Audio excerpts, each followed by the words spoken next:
Hello everyone and welcome back to the Great Book of Grudges. My name is Nathan and we're back with another Total War Warhammer video. Today we'll be talking about the mini-campaigns, with their wrongly timed implementation, if and when we could see them again, and lastly what possible other mini-campaigns could we see. So without further ado, let's begin. In all honesty, the concept of mini-campaigns, especially in Total War Warhammer, is a good one. The Total War series has always been known for its large-scale sandbox games, and by no means should the sandbox element ever be disturbed. It is what made Total War so well known at the end of the day. So the idea of mini-campaigns worked rather well to bring in the narrative feel into Total War Warhammer, especially since the Warhammer Fantasy universe is so rich in terms of lore, massive events, and an expansive timeline. So when Creative Assembly originally announced some mini-campaigns to go alongside their race packs, I, like many others, were rather excited. This would have been the perfect way to introduce a narrative feel to the Total War Warhammer series, and while in truth it did for at least a little bit, I believe that it generally failed. For those not aware, there were two mini-campaigns tied to the lifespan of Total War Warhammer 1.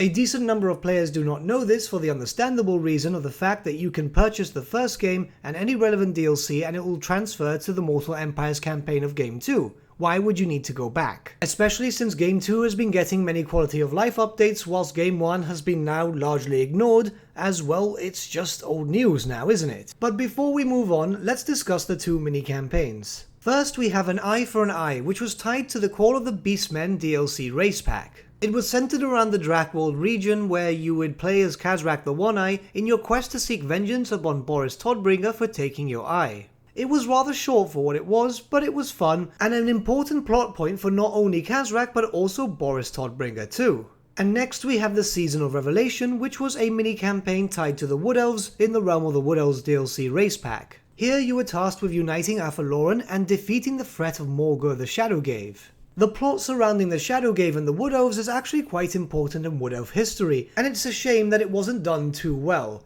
I mean, the big thing here is the Shadowgave is your enemy, and yet his main enemy, Ariel, who should have been here implemented into the campaign, for some reason was missing. But let's not dwell too much on that. As stated before, the mini-campaigns were an interesting way of introducing a narrative aspect to the Total War Warhammer series. So why are they generally regarded to as failures in the eyes of the fanbase? Well, to be simply put, the race pack was rather expensive for what it was and introduced an incomplete roster. The Wood Elf roster was decently sized at the very least, but the Beastmen one was incredibly underwhelming, missing, well, a lot of very well-known units. So it's no surprise that any future race packs that were introduced after these two DLCs had a more complete roster of units, and they did not include a mini-campaign. Instead, the races that were introduced in Total War Warhammer 2 via their own DLC packs had their own narrative campaign introduced into the standard campaign. Examples of this are the Tomb Kings acquiring the Books of Nagash to eventually get control of the Black Pyramid, and the Vampire Coast on the hunt for Aminar the Merworm. Not much can be said about the Vampire Coast as their roster was largely made up, but you will notice that the Tomb Kings had an almost complete roster, especially when comparing it to the 8th edition army book. So obviously we're fully aware that the mini-campaigns affected the Beastmen and Wood Elf rosters, and they shouldn't have been implemented in the first place, so we could have had a full complete roster or near enough complete. But does that mean that the mini-campaigns were a bad idea? Honestly, I don't believe they were. The mini-campaigns were fun for what they were, even with the issues that the races presented. As we've already discussed, Warhammer Fantasy Battle always had a rather large narrative focal point, and to see that translated into Total War Warhammer was a very good idea. The only problem is that it shouldn't have been implemented in Total War Warhammer 1. Total War Warhammer 1 is the first of a 3-part game series, with Total War Warhammer 2 having come out not long after the first one was released. The first game's lifespan was quite incredibly short, to be honest, and most people jumped onto the second game as fast as they could. Especially when the Mortal Empires campaign was announced, which essentially fused both games together. Why would you need to go back and play Total War Warhammer 1 when all you had to do was simply purchase the first game and any relevant DLC you may have wanted, and it would transfer to the second game? Especially since Game 2 was receiving more and more updates, the races had radically changed. And yes, the Beastmen and Wood Elves have not received their update just yet, and it's most likely that we're going to see an update for them in Game 3. But when that happens, why would you go back to game 1 just to try out that campaign where the race would be so drastically different with all the old flaws that they currently have just now, which hopefully will be removed by the time they get their rework? Now, can you be honest with me and tell me that you would be willing to go back to the first game after a race has been radically reworked to a more fun level and play it when it was still broken and boring? I honestly believe that mini campaigns should be a feature in the Total War Warhammer series, but only in the third and final game of the series. This is the only thing that makes proper sense here. Picture this. Imagine the third and final game of the series, where all the finalized reworks are coming into effect, and where the last of the DLC is being released for any respective races and factions. Now imagine being able to play the Eye for an Eye campaign for the Beastmen or the Season of Revelation for the Wood Elves with a full complete roster and a complete faction rework. That sounds a lot more appealing than going back to the first game and playing their original implementation, doesn't it? The mini-campaign should have always been planned for the third and final game of the series, and they would have had a lot of potential to add in more, seeing as the mini-campaigns could have focused around different events on the Warhammer Fantasy timeline, which was already the case for the already implemented ones. The Eye for an Eye campaign is set a few years before the coronation of Karl Franz, and the Season of Revelation campaign could really be considered at any point of the Wood Elf timeline, as Morgur the Shadowgave is constantly resurrecting. If it's the case that Creative Assembly have any interest in exploring any future mini-campaigns, they have a potential and such a large amount of lore to look at that they'll be spoiled for choice and could possibly milk out a few extra DLCs because of it. But before we look at any possible mini-campaigns, I just want to have one thing said here as a personal hope.